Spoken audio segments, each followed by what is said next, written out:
Hello you, how are we doing folks? It's Sunday night. I'm back fresh, relaxed and sober. And we're back once again for your listening delight. Holy crap, I'm sober. Yes, it's the turn of Fraser Hines, his second Doctor, and Jamie McCrern, along with Annika Wills and Ben Jackson 2.0 in the guise of Elliot Chapman in an 1860s historical entitled The Morton Legacy. We arrive in London in the 1860s, funnily enough. We have Mr. Morton and his prized collection in his mysterious museum. We have a mysterious necklace with a couple of thugs, and we have some court cases and some murder to boot. And we have a little wee bit of an infatuation for Jamie with Mr. Morton's daughter. What do you think of this tale? Well, you're about to find out. Before we get to that, well, let's get to this. It's Sue showed up this evening. Joining us in mass, even saying camera issues. It's Sue. How's it going, Sue? Not too shabby. Thanks for asking. Good to see you, mate. All the way from Tottenham, all balled up because his Spurs are about to take on the Scousers next Saturday in the Champions League final. It's Philip Archer. How are we doing, Phil? They will beat their asses. And good evening, ladies and gentlemen. Right. Yes, there you go. That's good to know. Well, remember, I see you, Mr. Almadina. How goes it, well? Hey, now, how you doing, everybody? Good to see you, mate. Now, from Texas, he has a beard that must be feared. Texas Timber. Timber, how goes it? Hello. Good to see you, mate. So, the Morton conspiracy. What starts off as a little mystery where you think it's going to be an alien involvement turns out just to be a flat Victorian romp in terms of a historical. So, let's begin with this tale. Narrated by Annika Wills, written by Justin Roberts, and of course directed by Wills' favourite, the lovely Lisa Barrowman. That's us. We've covered everybody. Everybody's been paid. So, let's get to this show, shall we? Okay, well, opening thoughts on the Morton Legacy, Fraser Hines, Annika Wills, and Elliot Chapman. It's like you said a few minutes ago. I thought it was this story would be science fiction because we thought it was an artifact that was causing the murders that was being done. Of course, in the end, we find out that it had nothing to do with no alien artifact, nothing science fiction. It was a murder mystery that was done, quote unquote, by the butler. The butler did it. That's so fucking cliche, yeah, you know. It's so cliche. But of course, like you said, once again, Jamie has an infatuation with somebody. It goes nowhere. So no. I don't know why he keeps trying. It's a good story. Of course, this guy playing two roles as the Doctor and Jamie is still great. Polly and Ben, they're great together. The chemistry is always there, especially how much Ben protects her and still calls her Duchess. We always watch and all that. Of course, and again, the cliche. And the question I'm gonna ask is of course the daughters being taken away. And then my question is, I thought the TARDIS has such a weight on it that you can't lift it up, so to speak. Nah, but to be fair, it's not the first time they've done this on audio. I mean, you had the Peterloo Massacre when Davison's one get rolled away as well, and the Manchester one we done a while back. With Tegan was on the hunt for it, so it's just a trope they use, I believe. But it's a good story, you know, and like I said, the cast was great right there. We talk more on other stuff right there. Alrighty, yeah, cast is always good.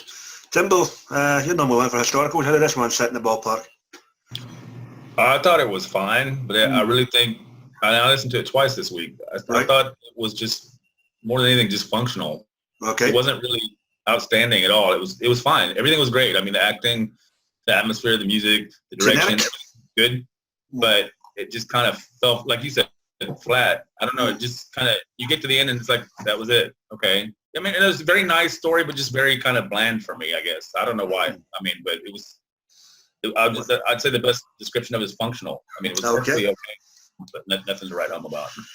Yeah, I mean, it's not bad. It's a nice way to spend a couple of hours. If you're looking for something outstanding, I'd probably agree with Texas. It's not exactly, you know, it's no out of the stratosphere, so to speak, but it's still a good story. Yeah, now that Game of Thrones is over, it's no longer winter is coming. Apparently Bland is coming. But of course, according to some people, it's already here. See Chris Chibnall. Philip, you're up. What are you writing, mate? I'm in agreement with most of you, and again, for me, because of the subject matter, it's a bit long-winded for that subject matter. It could have been done in a who done it type thing? Yeah, it could have been cut down an episode or two. It was too long for me. I like I like the idea of the thing that's causing the problem is the wearer of the necklace, because it's the neck. Well, no, that turned out to be a red herring, but yeah. Yeah, it's a red herring, but it was to do with some sort of liquid or some sort of poison. I don't know what it was. I couldn't understand Yeah, it what. was one of the liquids in the jar. You're right. It was poison. Yeah. Speaking of poison, what have you been smoking today? I know I can't breathe at the moment.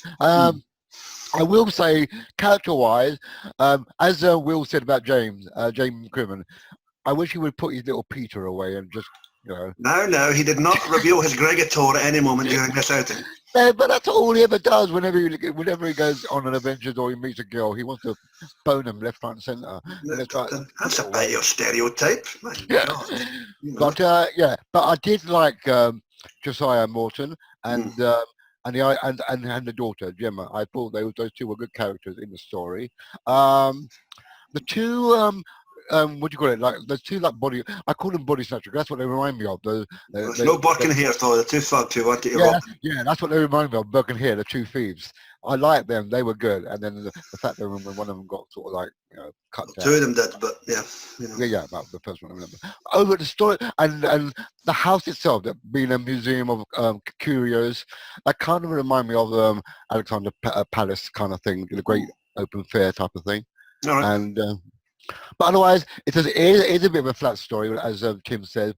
But if you can bear with it, it's an okay listen. Yeah, I mean, like we say, they are kind of be outstanding, out of this world, into the stratosphere type sticks. But as long as they give you enough there to hold your interest, then it's worth your time, and it's not exactly time lost. Sue, open first for you. All right, pretty Victorian, pretty spooky, pretty atmospheric, pretty dark, pretty fun, pretty mysterious. I liked it. I thought it was great. I thought that Jamie's romance was great, and I'll talk more about that when you ask for favorite moments or whatever. But or anything that stands out. So the other thing that I really enjoyed about this is the fact that the TARDIS disappeared and they had the Hads shout out. That was fun. That was a good Easter egg, and I was like, oh my gosh, the 60s. Anyway, that was okay. Yeah, well, yeah, this is the 60s. Unfortunately for Ben and Polly, it was the 1860s, not the 1960s. But, yeah, as we've said, it's not the best story, but again, it gives you more meat on the bone, and it gives you more stories to the catalogue of this TARDIS team, because there isn't really much to go on. So that's where it probably does have something in its favour. The majority of the stories of this team are lost until they decide to get up off their arse and animate them. And there wasn't many anyway, so they're slap banging a few more in between adventures, which is fine. Elliot Chapman, as always, is doing a stupendous job taking off the originator of the role, as always. So I think he's in his 4th year now doing this, so it's a couple of times a year. Yeah, why not? It's a paycheck. Annika Wilde is the narrator, and Polly, again, fine. Sometimes when an actor is pulling double duty in these stories, they can get somewhat lost in the shuffle depending on what scene's being described. But no, it was fine here, not a problem. And of course, the old butler who reminded me of a cross between Alfred and Lurch, who was always lurching in the background but still was the proper gentleman, and ends up being a fucking murderer. Good twist, I must admit. And the red herring of the necklace was pretty cool as well. So guys, with that in mind, any events or characters that stood out for you within this tale, despite flat or otherwise?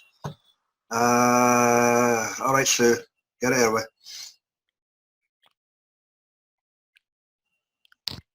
Okay, so I really enjoyed the parts where Jemima and Jamie were together, and he was sweet with her, and he was kind with her, and he was like brave, and that was fun because it just reminds you that he's not sort of just a cool guy, but he was a historical figure. I mean, he was from the Highlands, and he had all this, bravado and stuff when he joined the TARDIS team, and so that was really relevant, and he took care of her and protected her and stuff, and that was sweet. So I liked it. I disagree with you guys. I liked it. We're not saying it was bad, Sue. We're just saying it's no, It makes it. And the words of John Sim, it's no spectacular. So, yeah, there we go. Philip, yes. You know what? I like the idea that the police came and they thought that Josiah Morton was the murderer of people. When as you just said earlier, that it was the butler that did it all along, kind of thing. It's kind of I like kind of twist. It's like a Victorian game of Cluedo, isn't it? Yeah. Yes, indeed. Yes, indeed. You got that right. So yeah, I did like that kind of twist to it, all like you said. And Right. do we ever get the idea where that kind of vapor thing come from? Or South America, the guy said, wasn't it? Oh, from the Indians. Oh, yeah, from those. From those the way they do their drugs and everything. I can understand where it's coming from.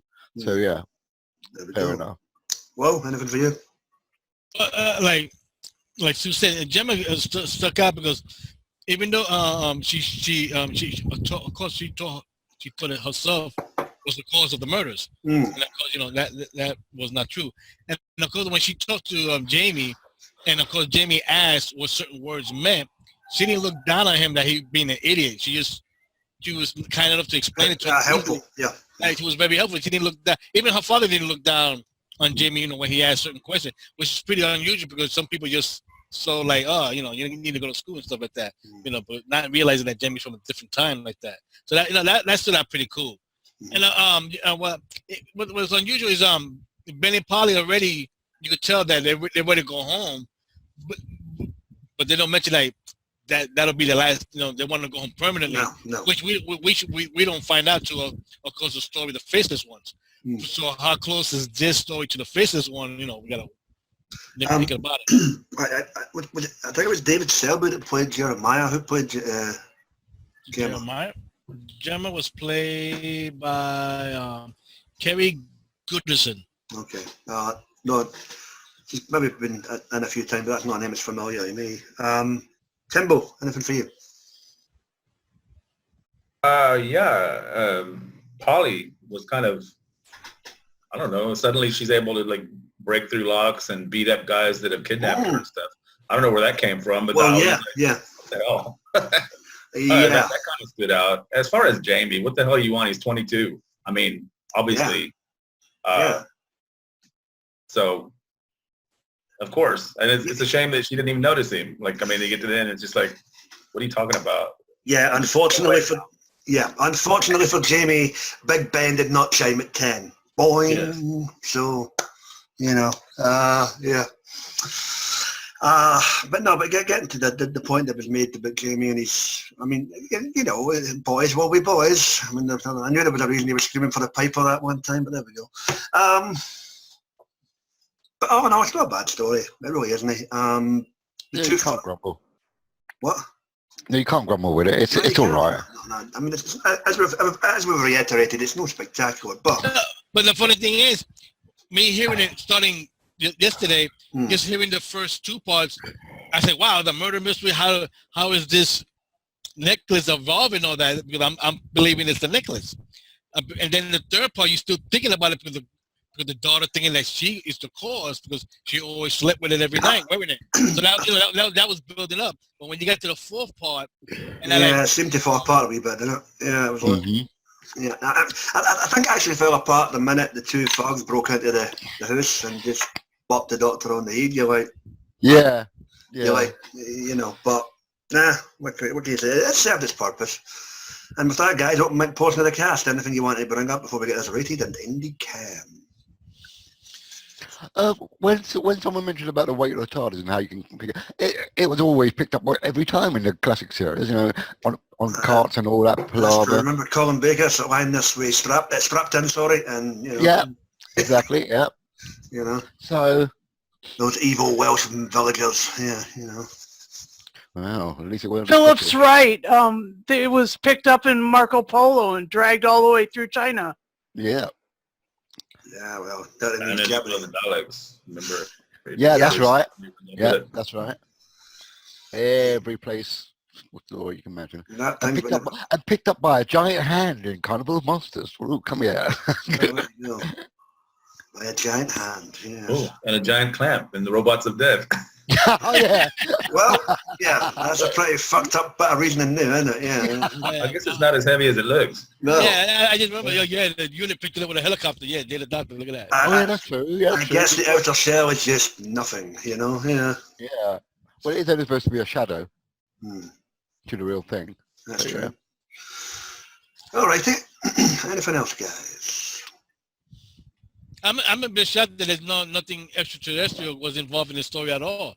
And you know, I was waiting for something to reveal. Hmm. Do you know what though? Having said that, some of the what do you call them, historical stories are pretty good coming from the early ventures. So I don't mind that when having historicals over, you know, the pseudo science fiction. Yeah, but you can sometimes have historical and just tweak it a bit and have both of them blend in, but, you know, maybe not too much, but, you know, Sure. in the back.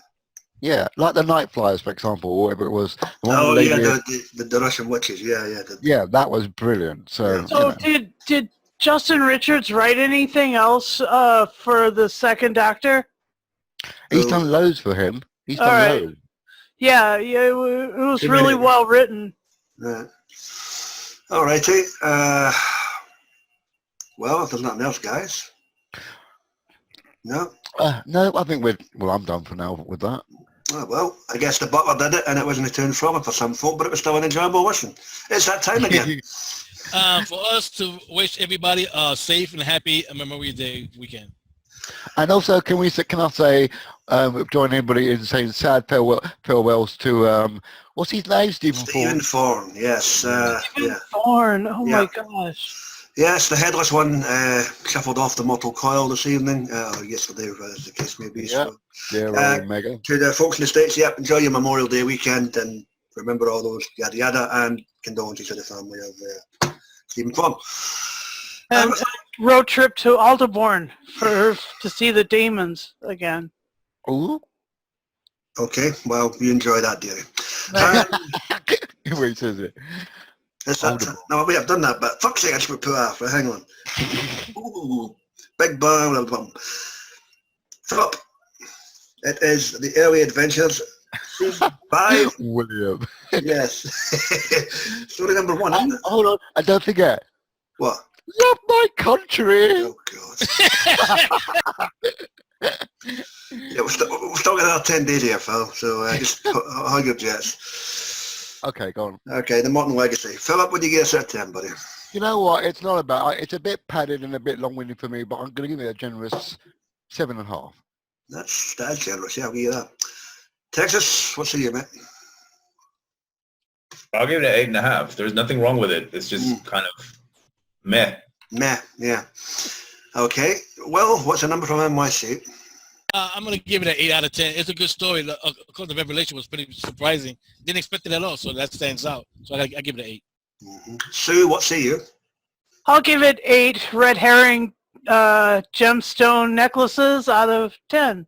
Okay, and for me, I'll agree with you, Will and Sue. I'll also give it an 8. The red herring of the necklace was pretty cool, and the thick gooey substance being the trouble of it all was just different. So Maybe, yes. wait a minute, this story didn't have no mind fuckery, so, you know, that stood out right there, too. Well, what can I say? When Rainbow Bright doesn't show up, you're not going to get any mind fuckery, so maybe next time.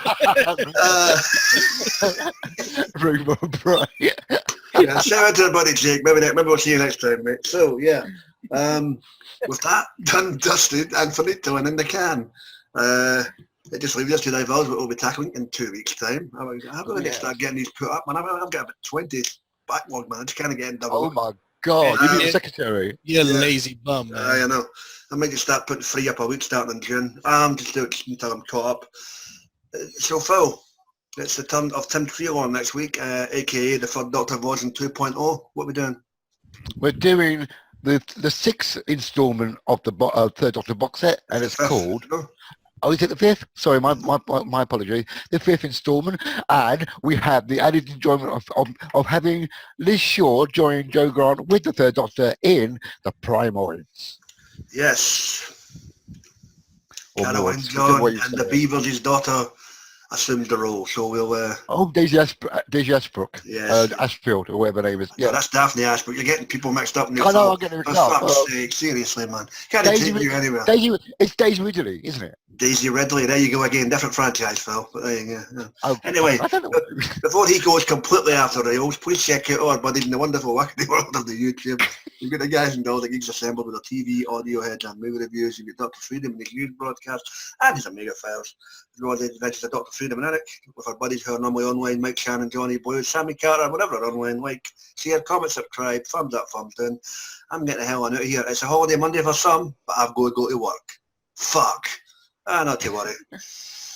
Take it easy, folks, and be excellent to yourself, and enjoy your weekend. Don't forget, I love my country. No, Philip, you're not getting into my guest pass at Lux. Good night.